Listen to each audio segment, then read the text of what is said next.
Hello, hello, hello, hello, hello. I'm thinking of how to introduce this guy now. In the ring. Uh, okay, it is the introduction. Okay.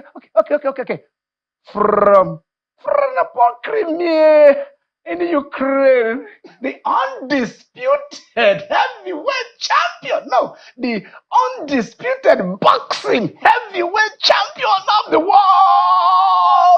Alexander Usyk. Welcome to Channel Sports on Sunday. I'm Ken Ochonogo. I tell you this for the first time in 25 years, because in a quarter of a decade, we have an undisputed world boxing heavyweight champion.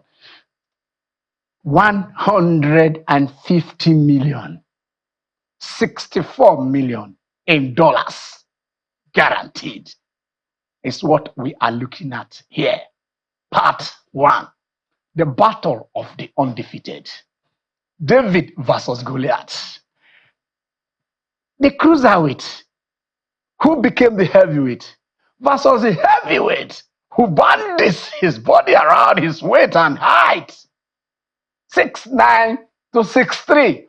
He one is almost a 7-footer, a Goliath, a giant. The other one is just 6'3", heavier, with more, how do I talk about it? The longer reach. But it happened, and it happened, and it happened. It came to pass that in the 9th round, in the city, the mecca of boxing, that the 37-year-old older Usyk knocked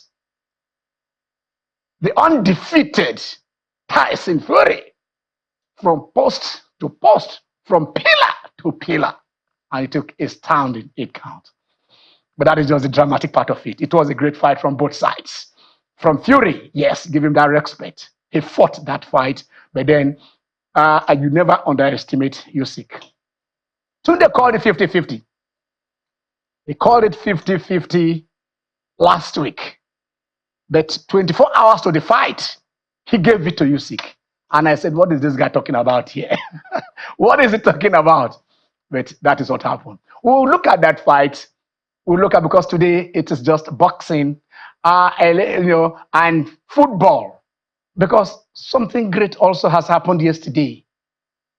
51, 5-1. It has never happened. Never in the history of the Bundesliga has any team won it undefeated. Never in the history of European football has any team won 51 games unbeaten in the season. Never in the history of Leverkusen have they ever won it, the Bundesliga. And I tell you this, Xabi Alonso arrived, and all those things were accomplished. A team that was 17th on the log when he picked up, pushed them up there. They have upended Bayern 11 in a row. They say, no, you're taking it enough. One for each position on the pitch. The savior was not Dortmund. The savior was not other teams. But the savior came, and that is Bayern Leverkusen. With Nathan Taylor and Victor Boniface donning the green flag of Nigeria. Focus shifts today to England, to the Premier League. To be or not to be, it has never in the history of Premier League for any team to win it back to back to back to back. The closest was Sir Alex Ferguson. 1999, 2000, 2001, 2007, 2008, 2009. He won it 3 times in a row, but never 4 times. Are we seeing a Usyk? Because this is the first time undisputed. We have 4 belts. It used to be 3, the highest. Like Lelos was had. Are we seeing another one? Like we just talked about, Leverkusen going 51 games unbeaten. Or will Arteta say, no, 20 years is enough.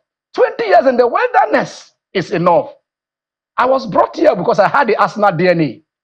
I went to Etihad to understudy you because that is what we need to succeed. A lot of options, a lot of things that we have to consider. But then on route to Paris, We've been singing the praises of our rally team. 4 out of 5 they qualified. We sang the praise of our wrestlers. Igali taking his dancers right there to Paris. But then on the game of ping pong yesterday, 4 out of 4. Africa has 6 slots. Nigeria has picked 4 going to Paris. There is something good about the Nigerian. We shall open the lines early today, and you guys will join us as part of this show. There is no other show. It is your show for today. But let me start with my guys in the house. Okay. Yes. Thanks, Ken, for having me. And happy Sunday to our viewers. Where do we start from? This is Super Sport Sunday. Yeah. Weekend, any way you choose. It was something good in the oasis on the desert in Saudi over the night. And as you rightly said, for the past 25 years, it has never happened after Lennox Lewis and Usyk did the unthinkable by becoming the 24th undisputed heavyweight champion of the world. Something Larry Holmes never even achieved. And, Larry Holmes was the main world heavyweight champion while I was growing up. So he was the person I saw. Ali was more of a folktales and myth, but Larry Holmes, but he never achieved that. And we have a crucial weight in the mode of Evander Holyfield, Michael Hayes, the 2 prior crucial weight who became world heavyweight. And I think we said something last week, which was as if we didn't really think through or pay details to. This guy had 350 fights as an amateur. Yeah. Fury had 35. 1/10. He's tight.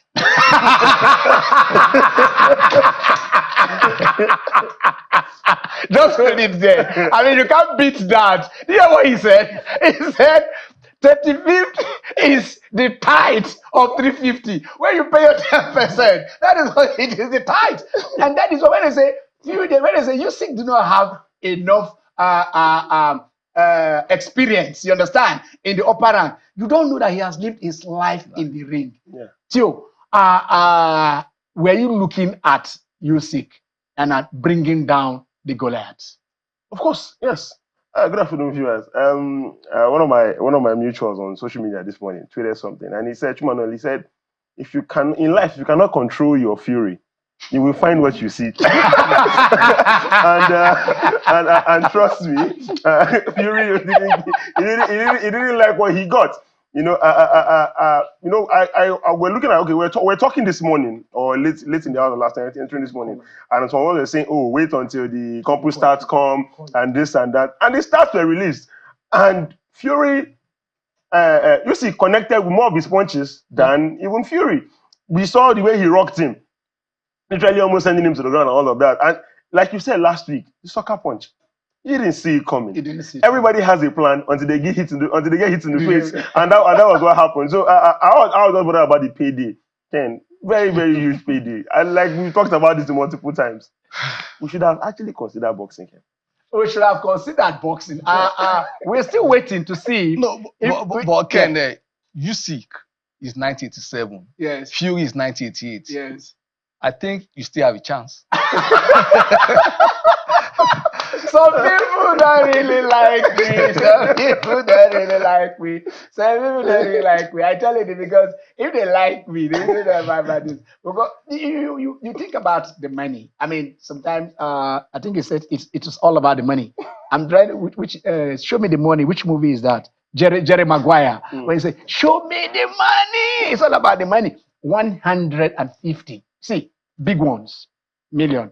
150, you put the M, that's the million. And then the other side, you come back to the beginning, and then you put that dollar sign. It tells you the Benjamins, you understand? And then you go over there, that is what he will get it. He said, look, we are going to have a rematch in October. There was a clause that was inserted. Yeah. So there's going to be a rematch in October. You understand? And then for Usyk, now, when this match was being when the negotiations were ongoing, the first time it was almost 60-40. The next time, Tyson Fury was saying it has to be 70-30. And then Usyk says, I'm taking this fight because of my Ukrainian people. And the only clause I am going to insert, not because 30% is what I want, but when I beat you, you will donate 1 million.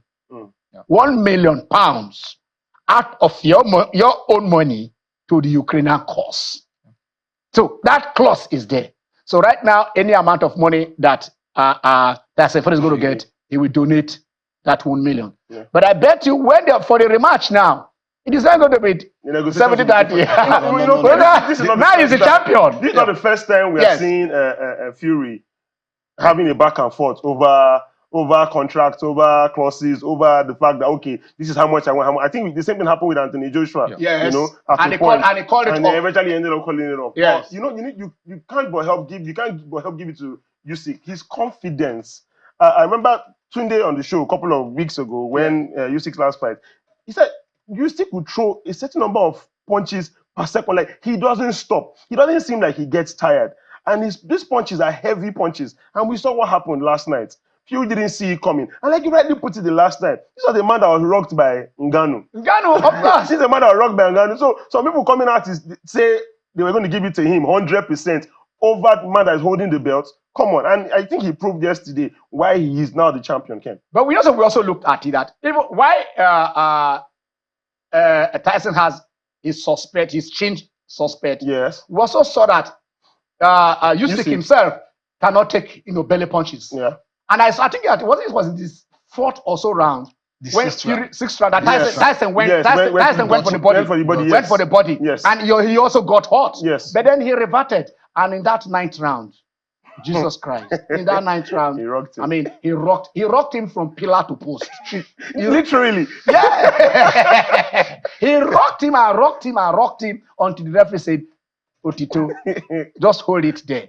Tyson, take 8 seconds. Let me give you the standing count so that you can breathe. But this is good for boxing. Fury has been the entertainer. Fury has been the guy who does things the extraordinary way. Yeah. Other people, when they want to fight, they want to shed their weight. Fury will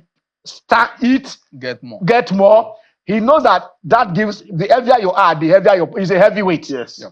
He might impede his movement, but with his height, he can, his reach and height, he can keep you at bay. Yes. Hoping that when he catches you, you will go down. But then he's sure he's suspect. Like we said, 7 times before this bout, he's been knocked down in his career. Yes. In fact, 4 times over 3 fights against Wilder. Yes. So he's bound to go down. He was even knocked down by Ngannou. So you see that this is a man that his chin is not there.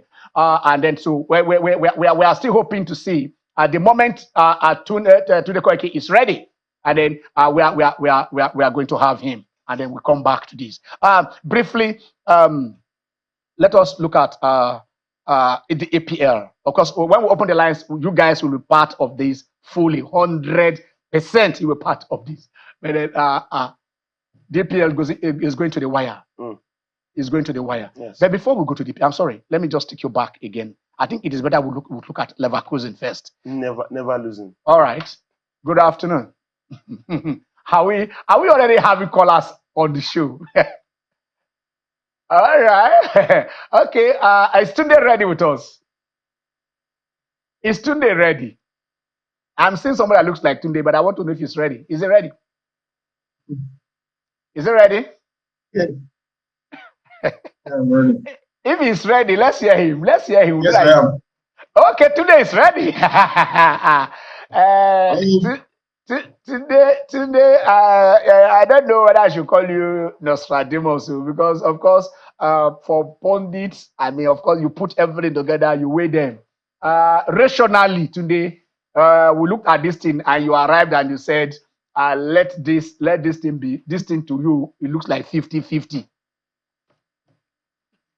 24 hours to the fight, you just came out wow. Though there is still this condition.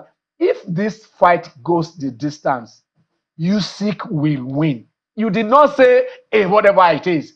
I mean, how? What part of your medulla did come together to give you that? Today, Koiki is in the house, the number 1 combat sport expert in Africa. I tell you this. I'm happy when I have them in the house. One is here. I'll tell you about Okpe after today has given us this intro. Let's go there today. Today, let's hear you. Good morning, Ken. Good morning to the guys in the studio. First and foremost, somebody has accused me of being an Uber driver, that I never do any of your interviews at home. I'm always doing it in my car. So I hope you can see now that I'm in my house. Okay. Secondly, I always knew that Alexander Usyk was going to be a problem. It was just a matter of who was going to be a problem for. But he pretty much answered all the questions that the critics have been throwing at him. He pretty much silenced all the haters and pretty much cemented himself as one of the greatest heavyweights ever. Don't forget that he was originally the first and only man to become undisputed heavyweight champion of the world, as well as undisputed cruiserweight champion of his achievement, particularly historic. And I'm very, very pleased to say that I was one of the very first pointed out to Alexander Usyk 10 years ago. I think as far back at 2017 or 2018 that look, this man is going to be a problem for anyone in this heavyweight division if and when he decides to move on. And I just knew that yesterday, going by everything I've seen of Alexander Usyk over the years, he has the boxing IQ, the movement, better boxer than Tunde, your line is cracking, and we are getting the line is cracking. Can we just see if we can sort this? Yeah, I don't know what's happening to the line. It's cracking. It was going to be about sheer boxing. He would win, and he would win over 12 rounds, and I was proven right. All right. Okay. Take us through the fight from the first round to the 12th round. What happened? How did you agree with the judges' score? Fury is saying that both of them did well, but he believed that he won that fight because he won more rounds there. But the sympathy of Ukraine, you understand, is what swayed the judges in favor of Usyk. Do you agree or disagree with what Fury just said? Do you agree with that? Hello, Tunde. I think Tyson Fury was punch drunk when he made that. Hello, can you hear me? Yes, I can hear you better. Oh yeah, go on. I think Tyson Fury was punch drunk when he made that very spurious. Oh my God! The referee saved him in the 9th round. Another referee would have waved off that fight after he was reeling and moving from pillar to post after Alexander Usyk. If another referee would have called a TKO, and I don't think too many people would have complained. And the only reason that Fury is able to make that kind of outlandish claim is because he was still standing on his feet, and the referee magnanimously decided not to wave off that fight. So I don't think any kind of Ukrainian sentiment came into the play for that fight. He was beaten fair and square, and it just takes a big man to admit that I was beaten by the better man. But Tyson Fury is a particularly loquacious individual. I would have been surprised if I said he was beaten by the better man. Okay, let's look forward now.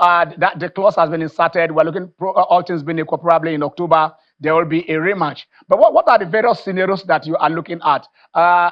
Tony Joshua is there. I don't know, and Wilder taking Joshua or whatever. Any of them, meeting whoever is going to meet in the rematch. The pause. We have looked at the pause. We look at how Tyson Fury capitalized on him being the champion to kind of, let me use the word, shortchange by insisting on that 70-30 split. But then now, it is on the other way around. So I don't know, what are you looking at if they're going to fight the October fight? What are the various options that are available in terms of fight pause, in terms of other fighters? Of course, this fight, at a point, the promoter, Bobaro, was even saying, if any one of you, decide to dodge on this day, I am going to get a replacement. Some of you are afraid to enter into the ring. But right now the deed has been done, and then probably somebody would like to redeem his image, and maybe Usyk also might say, "Look, I'm moving past you. I want to fight somebody else." But tell you what scenario? What are you looking at come October in terms of fight pause, in terms of opponents that will be in the ring?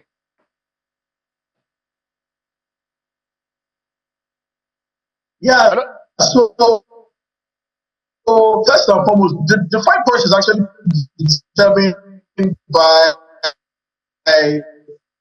the marketability of each fighter.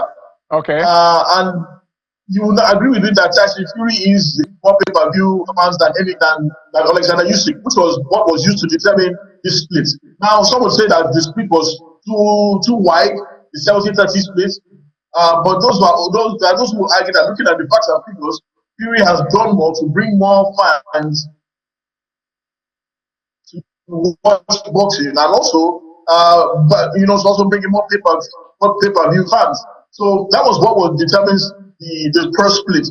Now Tyson Fury is rumored to make away with $100 million for last night's fight, while Alexander Usyk will walk away with $30 million for last night's fight. But you can be sure that in the reverse case, being the undisputed champion, Usyk will walk away with a far bigger purse than Tyson Fury, even despite the fact that Fury is still the bigger draw. But because he's now the undisputed heavyweight champion, he has the yam, he has the knife, he can cut it any way he likes. Looking at separate scenarios, there's a lot that is going on. We heard the IBF have decided that they are going to strip Alexander Usyk of his IBF title because there's a mandatory that should have been fought against the Ukrainian as with Tyson Fury. Now, if that happens, you can expect Anthony Joshua to go head to head with the Croatian for the IBF title. What will happen is that the winner of that rematch between Alexander Usyk and Tyson Fury will now face, the winner between Anthony Joshua and the Croatian again for another undisputed title fight. So that's amazing. We are just getting some really good fights coming on in the offing, and there's a possibility of a trilogy between Usyk and Fury that I mentioned. Don't forget that the heavyweight division has just been living and giving a huge shot in the arm, if you ask me, and it's all thanks to Saudi Arabia. Saudi Arabia and Turkey allow sheep. They put down a lot of money on the ground that have made everybody come to their senses. In the past, it used to be rival managers, rival promoters, rival broadcast networks, boxers' egos that got in the way of big fights. But now this man has put down a lot of money that has pretty much answered everybody's questions, and everybody now is available to do what needs to be done. Get into the ring and make tremendous amounts of money. So everybody's happy. So the scenario for boxing, heavyweight boxing, is very, very exciting. We might see a Usyk Tyson Fury again. The third one, we might see a Usyk versus Joshua trilogy as well for Undisputed in the next years. Okay. We lost that call for some time. He will rejoin us while we close that chapter and look at what is there, what the future holds for both boxers. Tyson Fury, this is his first loss. He's 35. He has all the money in the world that you can think of. He's made so much. I think probably before the next time we come in here, we shall look at how much he has grossed, how much he has made in the ring, not endorsement, just by a porcelain. He has fought mega fights against Deontay Wilder. He's just fought this against Alexander Usyk, Derek Chisora, a lot of these fighters that he smiles to the bank. So let's see if the money is still the motivator or if it is pride that will bring him back. And as for Alexander Usyk, Usyk, of course, is fighting for his nation. He said, "I'm fighting for my country. I'm prepared to go to the war front, either be it in a battle in the ring or battle, facing the tanks." But here he is at 37.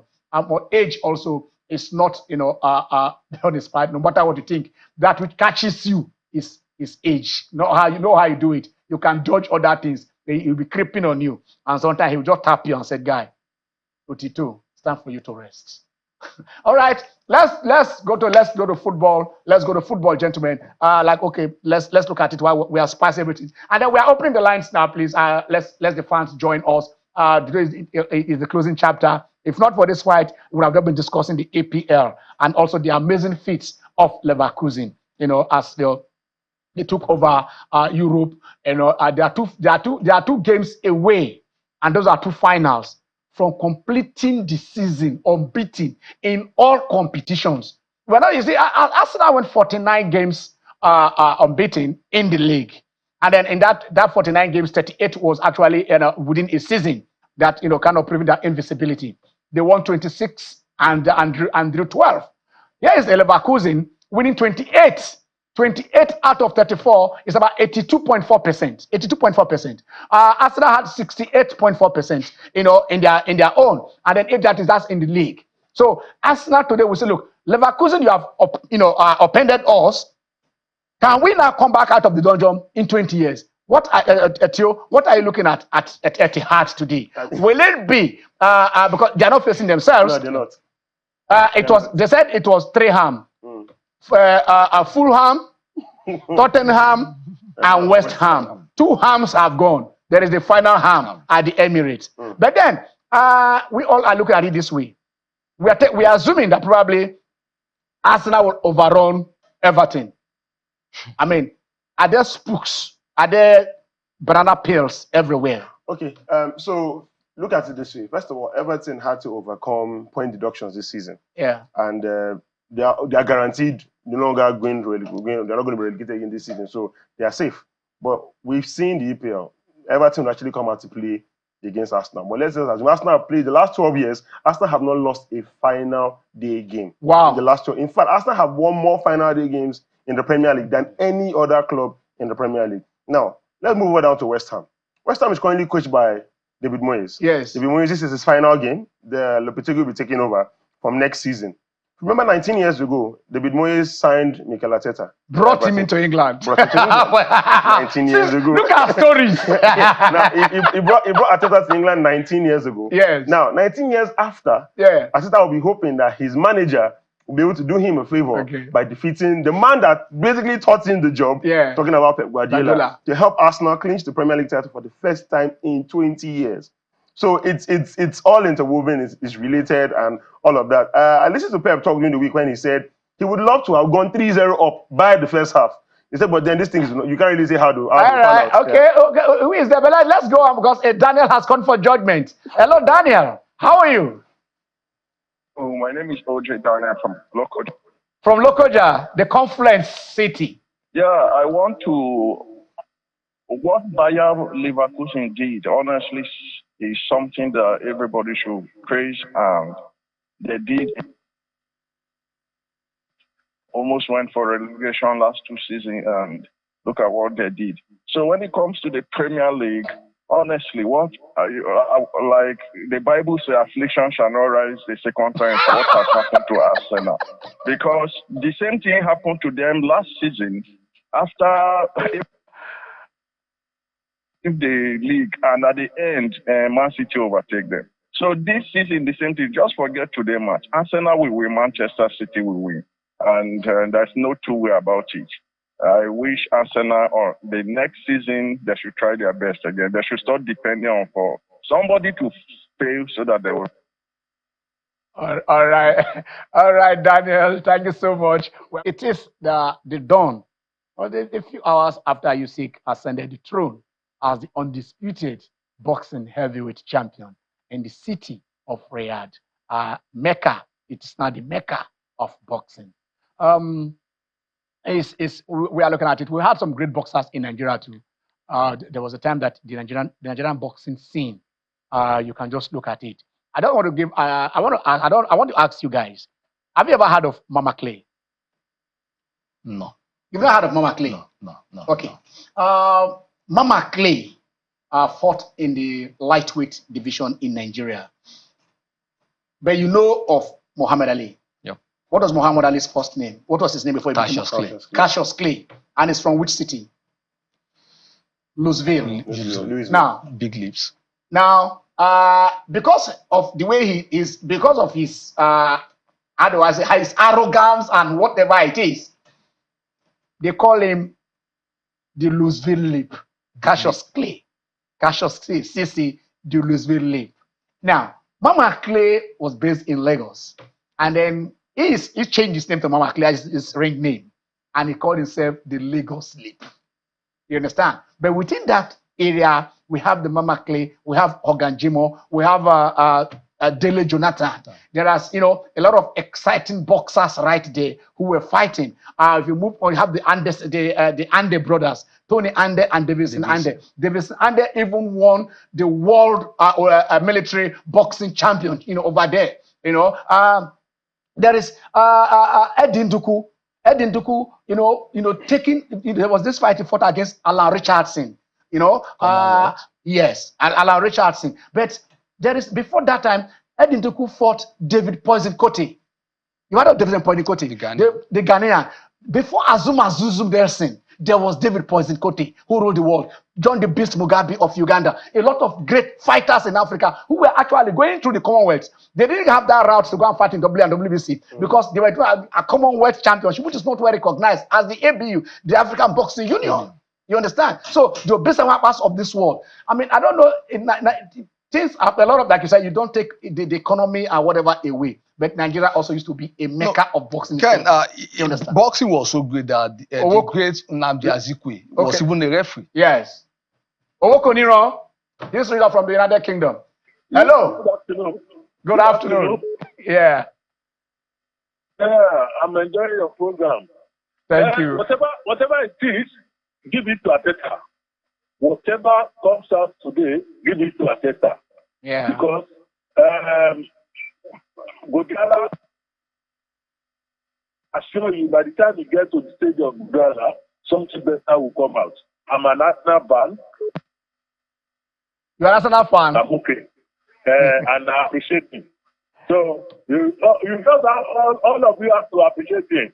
Nigeria, where are you calling from the UK? Where are you in the UK? 2 years ago, you know what happened? What happened? Tell us. Tonight, it will happen next year by the grace of God. And this is me. All right, thank you. You didn't tell us where you are calling from the UK. That's okay. Thank you for joining us from the cold region. It's almost summer now. It's getting a little bit warmer in there. Okay.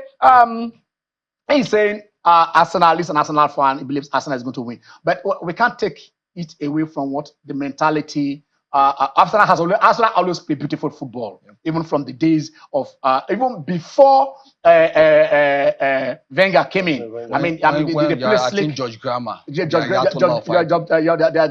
play slick football. I mean, when you have the Pireses, the Henry, and then the Bergkamps, and of them all. I mean, they are a beauty to behold. But somebody said most of the time it is too much of movement. How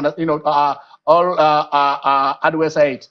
All movement. I think it's more of the stadium factor. Okay, moving from hybrid. Yes, and of course, the money was not forthcoming. I think that was just the genesis of the decline. Yeah, the decline for Arsenal. I tend to disagree. I'm sorry, I'm not saying whatever it is, because at a point it boils down to him selling his players and not replacing them. When you sold Fabregas, when you sold Emmanuel Adebayo, when you sold Song, the player you say if you want to go, you go. And you were at a point you were selling your cap. You needed leadership. Okay, I think we have somebody on the line. Hello. Okay, Leo. All right, Leo, how are you? I'm fine, sir. Yeah. Let's have your take. Okay. Please, I want you to help me. I was in a conversation with somebody. Oh, yeah, now let's hear you. Regarding the former governor of Abia State. Okay. What is his correct name? Which of them? Is it Ojus Okalo, the pillar of sports? No. He was a PDP former governor of Abia State. That's Ojus Okalo. Theodore Oji. Please help me with Theodore Oji. I think that should be Theodore Oji. I believe so. I think that should be Theodore Oji. Is that senator now? Guy, we're talking sports here. I'm sorry. We talk sport, not politics. Sorry, Leo. I know you guys. I mean, this is a sports show, not a political show. Because we should know our leaders and stuff like that. But we are more conversant with all of them. All Usyk Carlo because of what he did. I mean, we've not won the CAF Champions League yes. since he left. Yes. You understand? And before he came, he actually promised Nigeria the Champions League that he was going to do that twice. And then I think that he was also named as the pillar of sports. Yeah. So those of them who are there within sports circle, we talk much about them, and that is the thing. So we have a lot of political shows. Where is Sheu?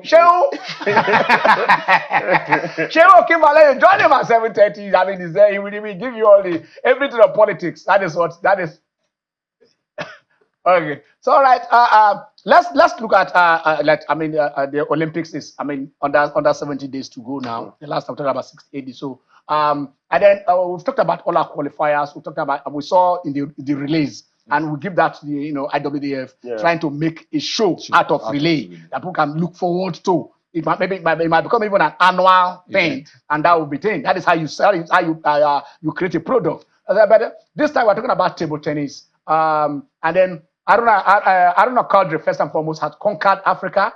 He has, his back. But then in the qualification series, right there in Kigali, in Rwanda, a sixth slot was available for Africa to go there. Yeah. But Nigeria had just picked 4 of that slot. Aruna Kadri already picked his slot. Edem don't pick her slot. Yeah. Fatima Bello. Fatima Bello, and then Jide also picked his slot.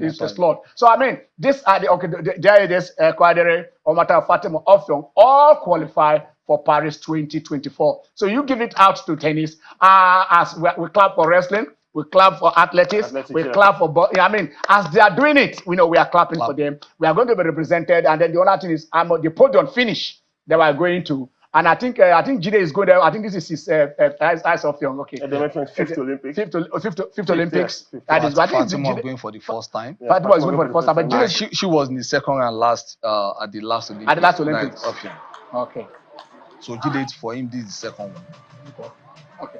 So that is so. While we're looking at all of this, I was also on the Queen's Facebook page. They're talking about Funke Shinaike. Yes. And she was literally just celebrating, like over the roof, just posting about them, tagging them. That is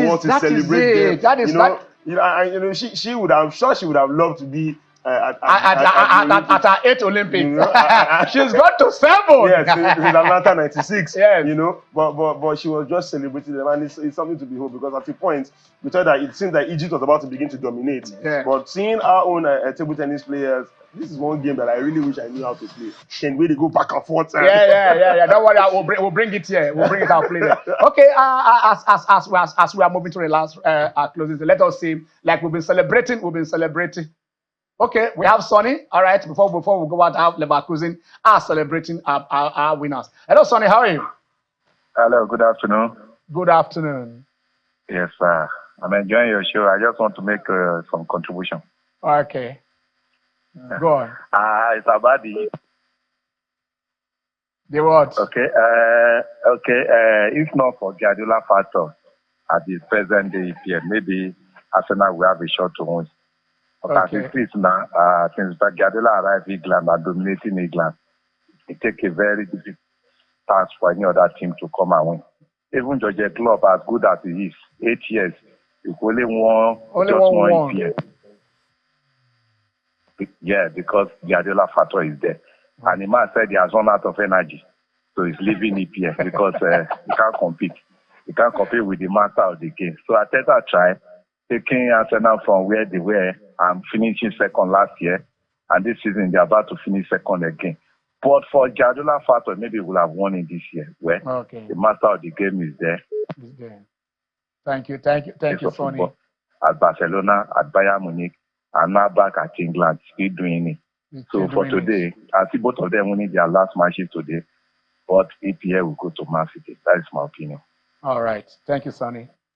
Okay, as we close, gentlemen, let us see how Leverkusen celebrated our own Victor Boniface and Nathan Taylor, who were part of it. So remember that Nwankwo Kanu was also part of the Arsenal Invincibles. And Finidi George. And Finidi was in a...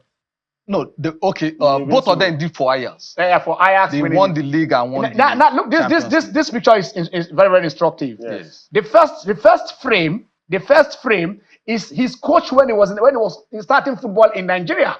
You can look at him, look at both of them there in Nigeria. And then when they now won the trophy, Leverkusen invited his coach to Germany to come and be part of the celebration. For goodness, this is. Ken, oh my God! Whenever Victor posts on social media, yes, it's always the captions for me. Yeah, and this time he look at what he wrote here. He said, "If you like, give up. This is something that is really, really inspiring. Yes, of course, Nigeria they carry last. Nigeria, and that is the Nigerian flag. Yes. Okay. So, as you said, it's good that we have two Nigerians. I was even magnanimous to say, look, I'm not the only Nigerian here. Yes. You guys should remember Nathan Taylor. Yes, exactly. Yeah, so and there he is. There is he score goals. He wins Rookie of the Season. Is Victor Boniface. Yes, of course. So until his injury, he was back to back 4 times in the Rookie of the Season. Yeah, but eventually ended up winning a Rookie of the Year, beating up players like this Dutch boy, and quite a number of them. A lot of them are lined up. This is Nathan Taylor. Yes, super impressive. He's chipped in his own goals and his own assists, and then they made it happen for Leverkusen. Invisible of invisibles. I'm going to see it is difficult when somebody has done it, but let us see if another thing can replicate. But 2 more games to go. I do see them, beating Atlanta. There's a Nigerian there too. Yeah, Ademola Lookman. They lost the Italian Cup final. Yeah, they did. But of course, they've qualified for the Champions League final via the Serie A title. So they don't. But both teams don't need to qualify with the UEFA Cup. Okay. Europa Cup to make the Champions League. Nathan Taylor gained promotion with Burnley last season before he now moved on to Bayern Leverkusen to go on to win. You can imagine. Coincidentally, Burnley has gone back. They're looking like he might be going back to the Champions League. What is that? Not be only me, be the Nigerian for the team. Show love to my brother. Nathan Taylor. Taylor responded to this tweet saying like, "Thank you, Aburomi," and all of that. Oh my God! It's all love, but this is it. You understand? He said it is not only me did this team now. My brother said they wanna celebrate him. I beg you. See, there is something about the Nigerian G, and at least I make bold to say this. Apart from the United States of America, there is no nation on earth that in Nigeria, when you call an American, the next person you're going to call is a Nigerian. And that is the thing. It doesn't matter whether you are up there or whatever it is. Being a Nigerian, being a Nigerian is sweet. I can see how excited you are about it. It is sweet me. I'm telling you. But Ken, as you said, Ajax did the doubles. With unbeaten. Europe and the league with Kanu and Finidi. And now we're on the verge of having under a duopoly of Nigerian players doing the treble unbeaten. So I think you can't take it away from the Nigerians. You can't take it away from Nigerians, and that is what it is. So 51 games unbeaten. That is what they've done. They might go to 52, 53 because if they win the cup, they're playing against Kaiserslautern or so.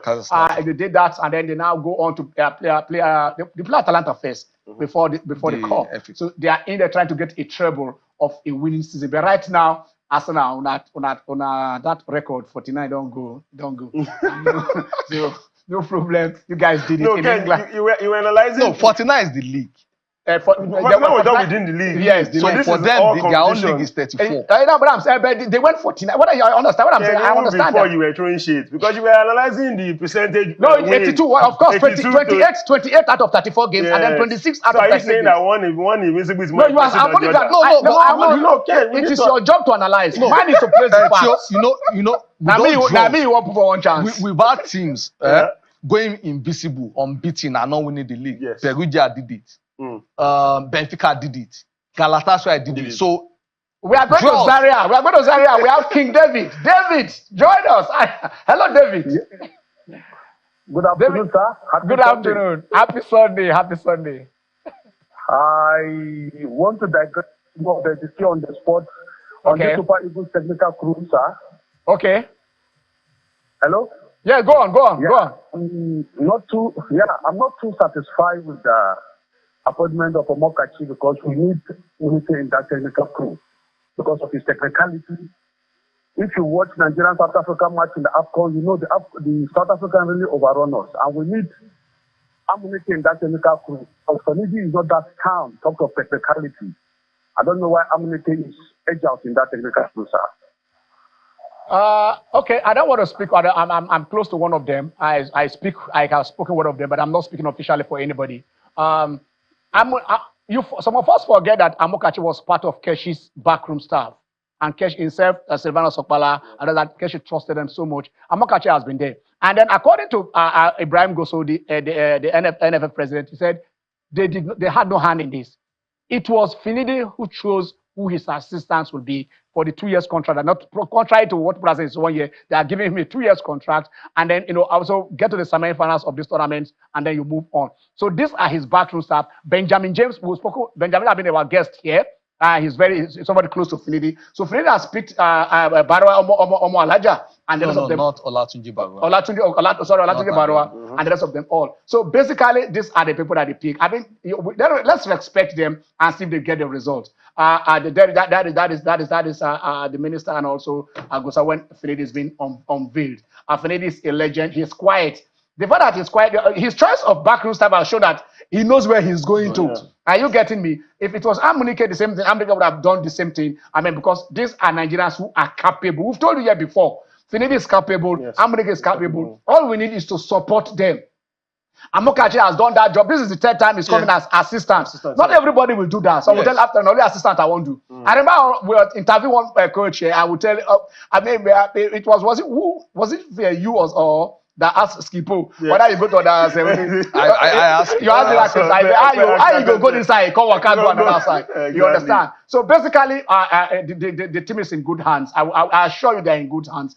For 20 months he has been under. Personally, I just felt Amokachi had this infectious confidence, and yes. I say with every sense of modesty, I'm not seeing any player as confident as Amokachi as a player for the Super Eagles. Yes. I've never seen it. I've never. So he inspired them in that confidence for the national team. A player that's unparalleled during the game. Ken, let me take our guys back to 1993 against Algeria. We considered a goal in the 5th minute. Okay. Against every prediction that Asa was going to score, and the place was down. Amokachi went to the net, took the ball, dropped it at the center pitch, and was clapping. Let's go on. Let's go to Ifako. Ola is there. Hello, Ola. Hello, sir. Yes. How are you? Good afternoon. Good afternoon. I really want to commend you guys on what you are doing there. Quickly, the appointment of Finidi George into our head coach is something worthy to celebrate. Exactly speaking, because if you find out we have not had someone that is just honestly speaking, they broke that gene, and I love the NFL to continue in that trajectory. And Amokachi in that team. Go on. Hello, Ola. Okay, all right, we lost the call. Ola, you can call back. Our guys are in the house. And then let me just chip this in because there will be, right now, the Super 6 is currently ongoing for the female team in Yenagoa. So if you are in that axis, you are in the south axis, if you're in Port Harcourt, River State, just go over there. And then that is the Nigerian Women Football League in the Premiership Complex. This is Super 6. Yeah. The top 6 teams. Four of them are queens. Four of them are queens. Yeah, we have queens and we have angels. You have Complex Queens against Edo Queens. Amazons. You have Nasarawa Amazons against Atlant Queens. Then you have Rivers Angels against Bayelsa Queens. Yeah. So this qualifies them, for the newly introduced CAF Women Champions League. Yeah. So they pick this, they pick a ticket, and then the dough that come with it. And right now, everything is about the money. And female football, how many of us go to watch them? How many of us pay to watch them?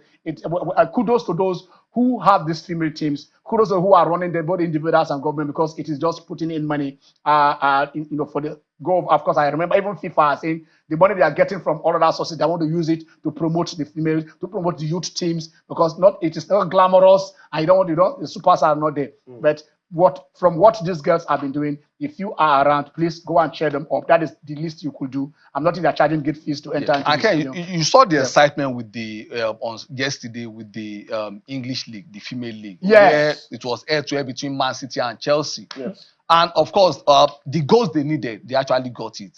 And now for Man City, unfortunately, they were supposed to beat Bristol City blue, black, and red, but they only scored 4 goals because their top scorer was injured. Yeah. But Chelsea, when they got their goals, Aston Villa go and beat Manchester. Ido, let's take Ido. Hello, Ido.